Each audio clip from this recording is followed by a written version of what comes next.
The lawyer finished reading my father's will. My brother thanked everyone for coming. My mother quietly folded her hands. I was halfway to the parking lot when my phone rang. "Mr. Eno, before you leave town, the bank needs to speak with you today."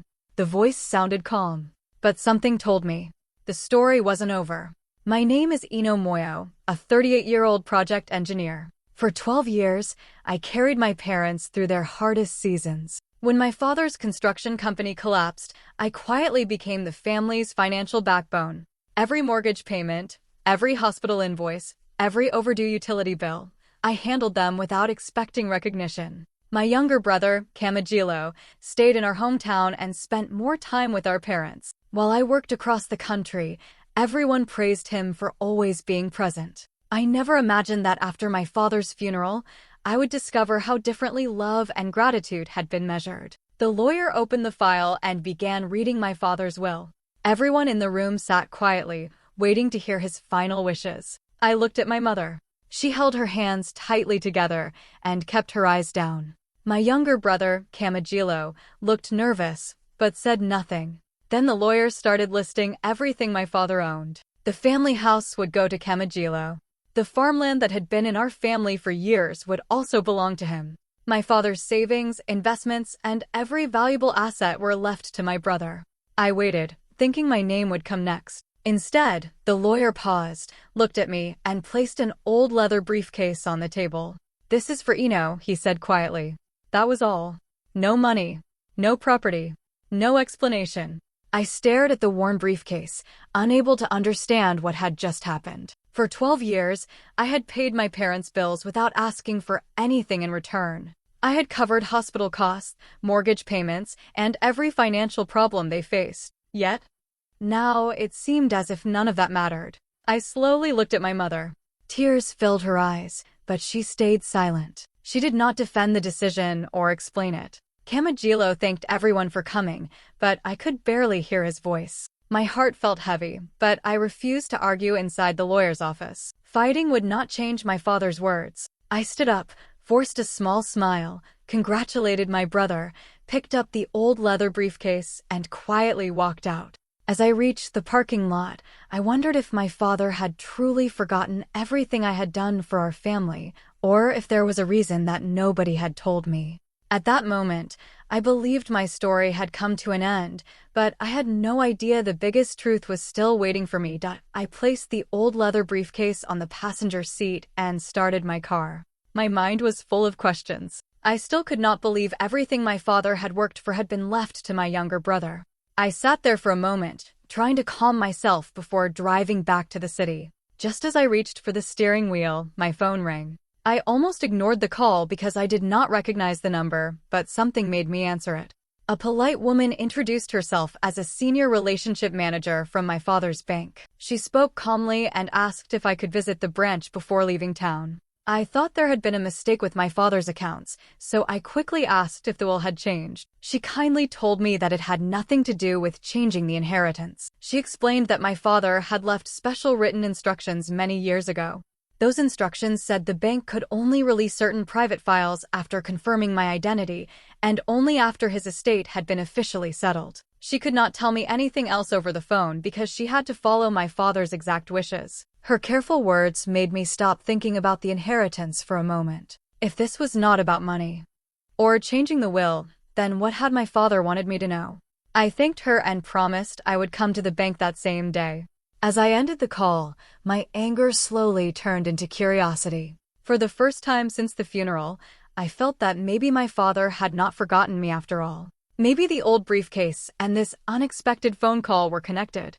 Maybe he had left behind one final message that only I was meant to receive. That evening, I returned to my hotel with the old leather briefcase beside me. I had carried it all day without opening it. My father's phone call from the bank stayed on my mind, but I could not stop wondering what was inside this worn-out case. After sitting quietly for a few minutes, I placed it on the table and slowly unlocked it. I expected to find money, property papers, or maybe something valuable that everyone else had missed. Instead, I found something I never expected. The briefcase was filled with neatly arranged folders. Every file had a date written on the front. I opened the first folder and found a hospital receipt that I had paid many years earlier when my father became seriously ill. I opened another folder and saw a copy of a bank transfer I had sent to cover my parents' mortgage payment. The next file contained records of utility bills, loan payments, medical expenses, and other family costs that I had quietly taken care of over the last 12 years. I kept opening one folder after another. Every payment I had made was there. Every sacrifice I believed no one had noticed had been carefully saved. My hands began to shake as I turned each page. Then I noticed something even more surprising.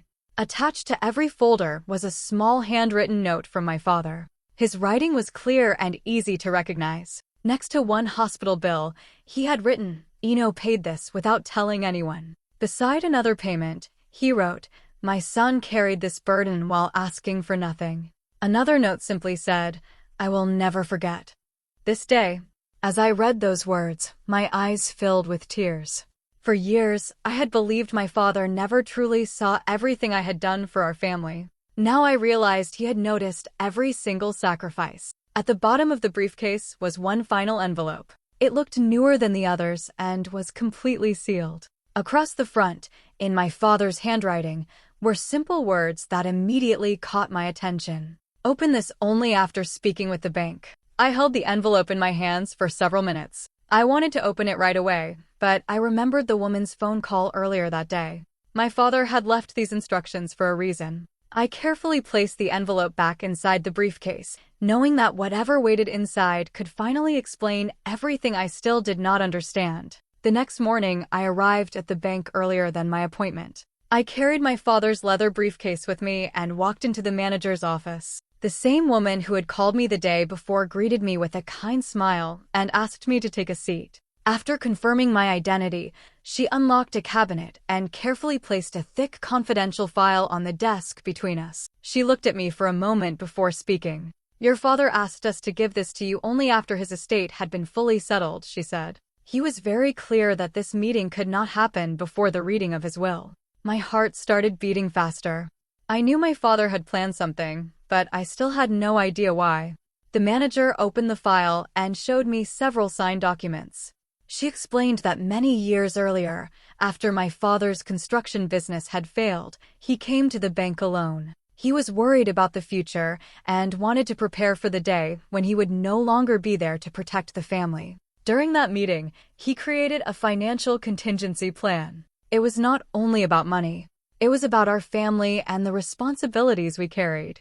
According to the records, my father had spoken openly about me. He told the bank that I had become the person everyone depended on. He said I worked hard, paid bills without complaining, and always solved problems before anyone else even knew they existed. Then the manager looked directly at me and said something I will never forget. "Your father was afraid that after his death, guilt would make you continue carrying every burden alone." Those words hit me deeply. She explained that my father believed I would never say no if my family needed help, even if it meant giving up my own dreams.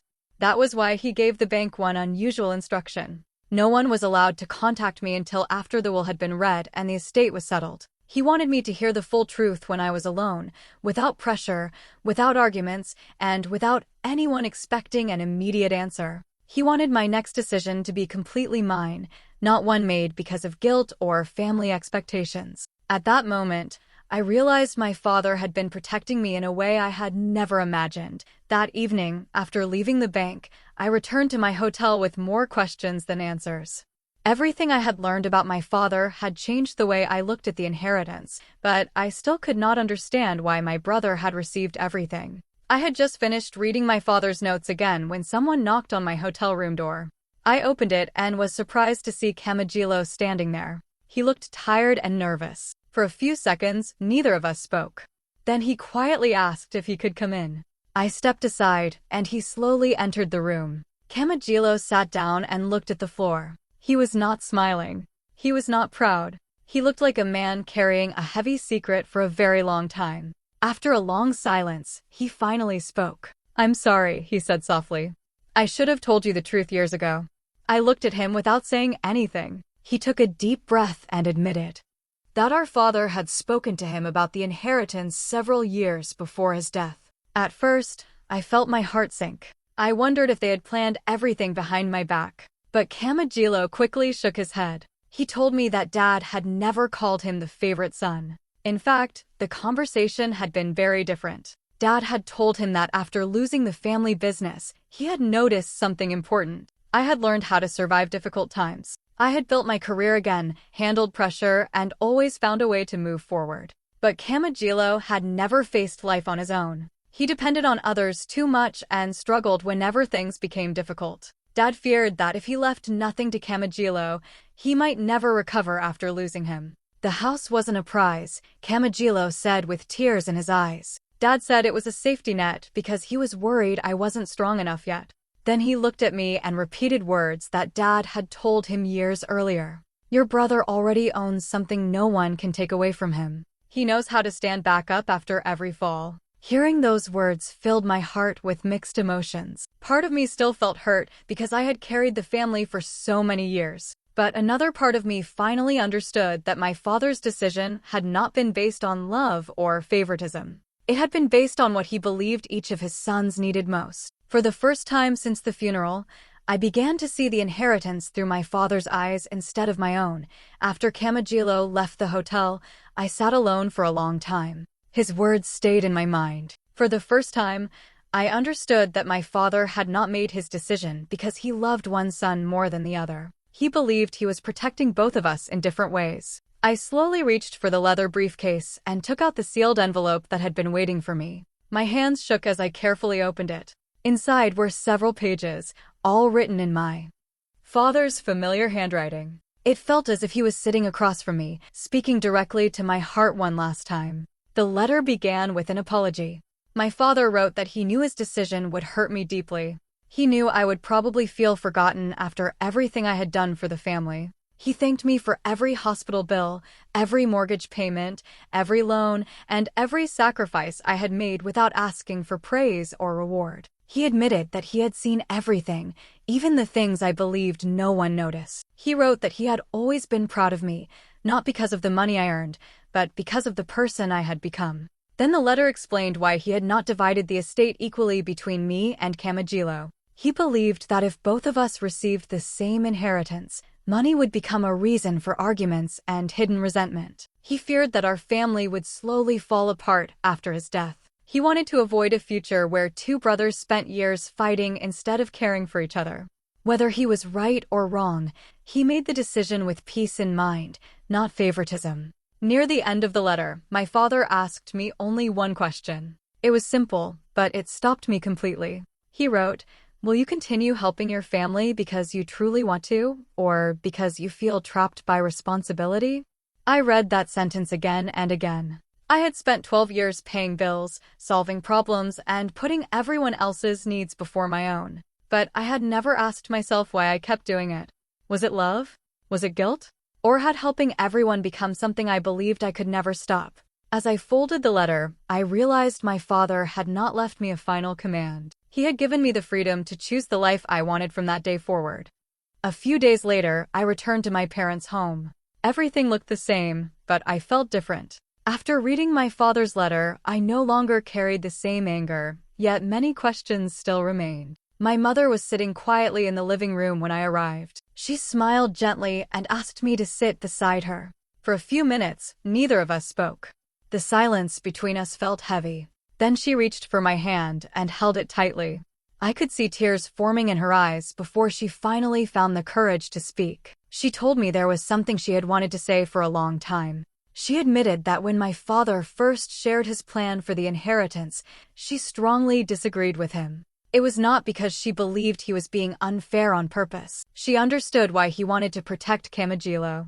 But she was afraid of something else. She feared that after the will was read, I would believe that all my years of sacrifice meant nothing. She worried I would think my parents had rejected me, even though that had never been true. My mother lowered her head and quietly confessed something that broke my heart. She said she had watched me work long hours, send money every month, pay hospital bills, cover loans, and solve family problems without ever asking for help. She said every time I smiled and told her everything was fine, she believed me because I never complained. She thought I was strong enough to carry every burden. Now she realized she had made a painful mistake. "I never stopped to ask if you were tired," she whispered. "I only thanked you when another problem was solved." Her words touched me more deeply than the inheritance ever could. I had spent years believing that no one truly saw how much I was carrying. Yet my mother had seen it all. She simply did not understand how heavy that weight had become. She apologized for expecting so much from the son who always stayed calm. At that moment, I realized that parents sometimes lean the most on the child who asks for the least. They forget that the quiet child also gets exhausted, also feels lonely, and also needs someone to ask, "How are you doing?" For the first time in many years, my mother and I cried together, not because of money, but because we finally understood each other. A few days after speaking with my mother, I returned to the bank one last time. The manager welcomed me into her office and placed another file on the desk. She smiled gently and said, "There is one final instruction your father asked us to share with you." I listened carefully, wondering what else my father could have planned. The manager opened the file and explained that many years ago, after selling one of his remaining business assets, my father had placed the money into a protected investment account. He wanted the money to grow over time instead of being used immediately. According to the legal documents, the investment had now matured. I quietly asked who the money belonged to. The manager looked directly at me and answered, "Only you."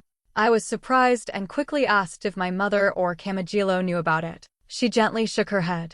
My father had decided that this investment would stay private until after everything else had been settled. It was completely separate from the inheritance that had been read in the lawyer's office. Then she handed me another document. It clearly stated that only I had the legal right to decide what would happen to the investment. I carefully read every page. There were no hidden rules, no promise that I had to keep paying my family's bills, no requirement to share the money, no instructions telling me to rescue anyone. My father had placed no conditions on it at all. He had simply trusted me to make the decision that felt right.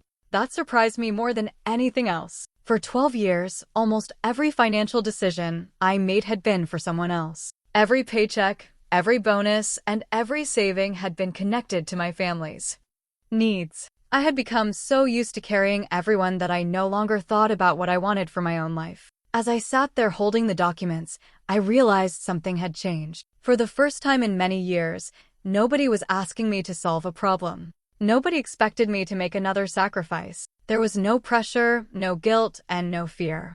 My father had finally given me something far greater than money. He had given me complete freedom. Whether I used the investment for myself, shared it with my family, or saved it for the future, the choice was mine alone. For the first time in a very long time, I was not carrying someone else's decision.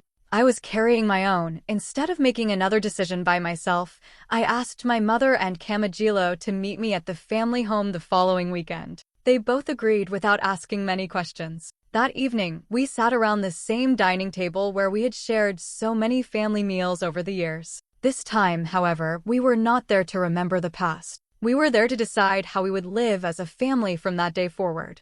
I placed a notebook on the table and looked at both of them. Then I spoke honestly for the first time in many years. I told them that I loved them and would always care about our family, but I could no longer carry every responsibility alone. I explained how I had spent 12 years paying bills, solving financial problems, and quietly taking care of everything without asking anyone for help. I admitted that I had done it because I loved my parents, but somewhere along the way, helping had started to feel like a duty instead of a choice. My mother listened with tears in her eyes, while Camagilo remained silent, knowing my words were true. Then we began talking about our finances openly. For the first time, every bill was placed on the table. We listed the monthly expenses, the house costs, my mother's medical needs, and every other responsibility. Instead of assuming I would pay for everything, we discussed what each person could realistically contribute. Camagilo promised to take full responsibility for maintaining the family home and paying several monthly expenses. My mother agreed to manage the household budget more carefully and keep everyone informed about future costs. I also shared what I could continue helping with, but this time it would be because I wanted to, not because everyone expected it. That evening changed our family in a way I never imagined. Nothing was hidden anymore. No one was guessing who would solve the next problem. Every responsibility was shared fairly, and every expectation became clear. The weight I had carried for so many years finally became lighter because it was no longer resting on one person's shoulders. As we finished our conversation, I realized my father's greatest wish had finally come true. We were no longer a family depending on one son to rescue everyone. We had become a family that trusted each other, worked together, and faced every challenge side by side. Several months passed, and life slowly found a new balance. Things were different now, not because our family had suddenly become rich, but because we had finally learned how to live honestly with one another. My mother no longer called me every time a small problem appeared. She first spoke with Camagilo, and together they found solutions before asking for help. Camagilo kept the promises he had made that evening around the dining table. He paid the bills he had accepted, took care of the family home, and slowly became more confident with every responsibility he handled. Watching him grow reminded me that people sometimes become stronger only after someone believes they can. One afternoon, while driving home from work, I remembered the phone call I had received outside the lawyer's office. At that moment, I smiled because I finally understood why my father had arranged everything the way he had. The bank had never called to make me richer. It had never been about hidden money or a secret reward. The real gift was something I had not had for 12 long years. It was the freedom to choose my own path without guilt controlling every decision I made. I still helped my mother whenever she truly needed me. I happily paid for some of her medical care and visited her often, but now I did those things because they came from my heart, not because I felt trapped by responsibility. That small difference changed everything. Helping no longer felt like carrying a heavy weight. It felt like an act of love again. Sometimes I thought about my father and the difficult choices he had made. For a long time, I believed he had left me with nothing except an old leather briefcase. Now I understood that he had given me something far greater than land, money, or a house. He had given me a lesson that would stay with me for the rest of my life. Love should never become a debt that one person keeps paying forever. Family should never depend on the silent sacrifices of only one child. Real generosity is not forced. It is freely given. That was my father's greatest inheritance, and it became the most valuable gift I had ever received.